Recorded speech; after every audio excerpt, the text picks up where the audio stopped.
It's that time of year, and the school's coming up, and people are planning vacations.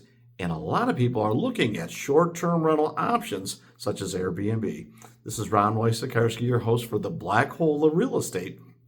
And who doesn't love to go on vacation? And planning one could be as simple as just clicking the traditional way of booking hotels or staying with family.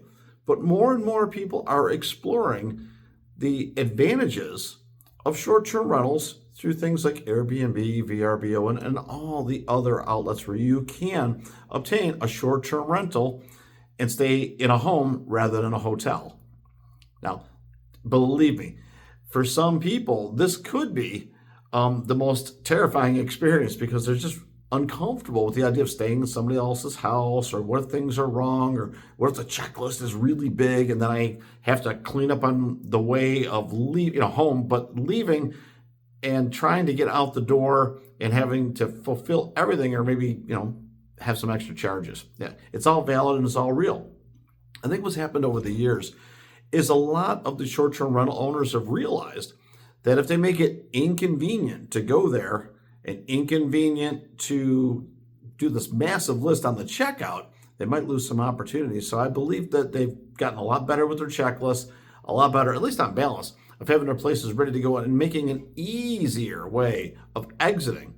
There was a real situation where a lot of people were moving away from the short-term rental properties simply because it was easier to check out of a hotel. I mean, what's really required? You take your things out and then they clean it for you, and that's about it. They don't have security deposits and checklists.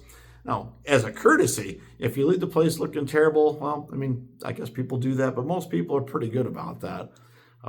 So that is something that goes along with the short-term rental piece. Now, on the other side of this, as you're looking to get these properties and go on vacation and stay in them, there's a growing number of people that are like, we could buy one of those and then we could use it sometimes and then rent it out when we're not there. Now, this is not a new concept, but what I do see is now that the business, if you will, of short-term rentals is beginning to mature, there's a lot more information out there. There's companies that will help you do it. And for the DIY crowd, now there's a ton of video out there. There's a ton of checklists.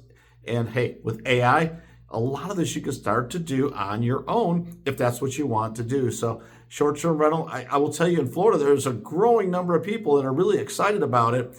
Maybe this year compared to last year, because people are vacationing again, they're doing things again, and it's getting really, really interesting. So the business side for these properties seems to be growing. There's definitely an appetite for it. I would have you take a look into the cities that allow it. Some do, some don't. Some have special entertainment districts where you can do it. So I would begin to map out, if you're really thinking about making that purchase, which areas that you would want to target. There's definitely tools and software out there to help you with that. And in the meantime, if you're really thinking of doing it, one of the best ways to research it is to actually go out there and rent some when you go on vacation, so you understand the consumer's experience of what's good, what's bad, what the expectations being met are, and maybe where things fall short could be your advantage to a higher return on investment when you take the plunge to buy the short-term rental property. If you got questions about this, let us know. Hey, do the right thing. Hit subscribe. Give us a like. This is Ron Wojciechowski for the Black Hole of Real Estate.